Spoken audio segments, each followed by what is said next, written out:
What's going on, everybody? Redneck Matt here. Are you Redneck Radio? We're hanging out Hoboken tonight, another Friday night at Maxwell's Tavern, and we got the lovely Kalie Shorr here with us. Kalie, welcome to New Jersey. Oh my God, I'm so excited to be here. So you guys, you drove up from Nashville. Yes. You got the first show on a 3-stint mini tour. You're coming up to the Northeast. Yes. You excited? Yes, I'm originally from here. I'm from Portland, Maine, so I'm really happy to be back. And Maxwell's has that really cool East Coast vibe, so I'm really excited to play tonight. It's definitely a unique place, which is really cool. So you've got the new EP. It dropped out. We've been spinning it like crazy. I heard on it. Redneck Radio. We've been blowing that up. We've been loving every second of it. What went into the EP and kind of the whole process of that? Well, I mean, a lot of work, but it was a really exciting project to release. I really believe in all the songs, and I got to write some of them with my band, like Love Like That. I wrote with Eric Fallon, who's my lead guitar player, and Fight Like a Girl is produced by another guy who plays with me a bunch. And we just had so much fun making it, and I got to go in the studio and record with some really, really legendary musicians, and I was like, wow, that makes me want to get better, see people who are so good at what they do.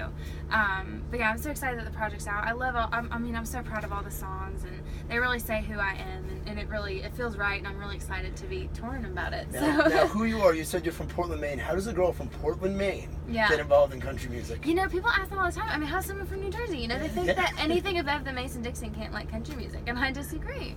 I grew up, and the Dixie Chicks were the biggest thing on the planet, and I actually just got the original poster from Fly. Remember the one where they're coming out of the zip of the jeans?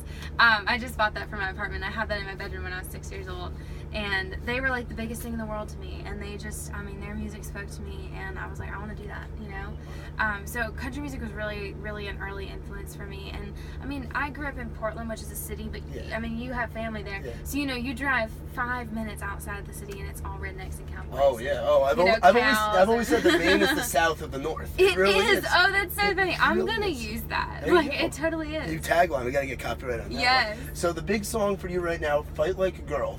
You've had out, and I know it's a big inspirational song for many, and you're very proud of that. What went into that one, like the creative process behind that? Oh my gosh, it's so crazy because I did not think out of all the songs that I write. I've written hundreds of songs since I moved to Nashville. I did not think that was gonna be the one, and I'm so thankful it was, because I could not think of a better song to introduce me to the country audience. It was really the first song I released, and just went on to do such cool stuff. But I wrote it about the music industry. I feel like, as a girl in Nashville, I walked into a lot of offices and had them be like, wow, you're really talented and we'd sign you, but you're a girl. Can you imagine going in for an interview at a company and then being like, sorry, we already have another girl, so you're screwed. No, you could sue someone for that. But in Nashville, it's just how it is. And so I wrote that with my two best friends, Lena Stone and Haley Steele. Lena's from Boston, so we're kind of all up here.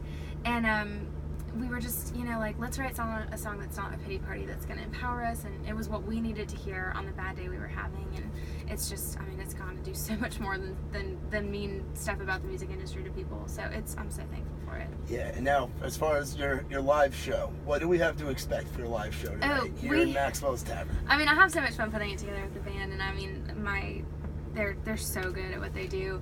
And I'm not just saying that because they're 5 feet away. But hi guys. Hey guys. It's a small bus, Yeah. We're actually calling this the Short Bus. Short with 2 R's. Get it? There we go. It's like a tour bus, but a little bit condensed. But we're happy to have one.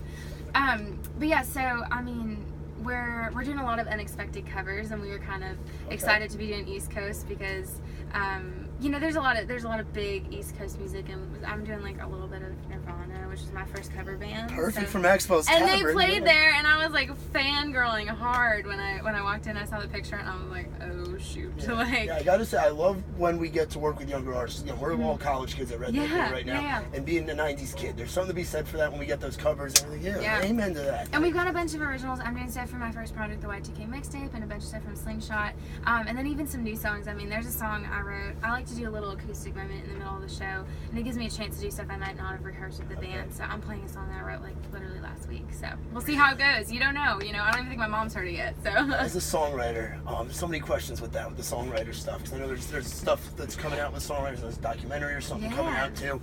What's it like being a songwriter, going on that grind, that daily grind? It's crazy. Because when I am in Nashville, I have a publishing deal, so I wake up and I go to the office and I write 5 days a week whenever I'm in town, and sometimes 6 times. I just wake up like it's any other job. And I was sitting there the other day pouring my coffee in the office, and I was like, is someone paying me to do this right now? What the tell. Like, it's so weird. It's such a weird thing. Like, even to songwriters, you're like, what is this thing that I sit down and do every day?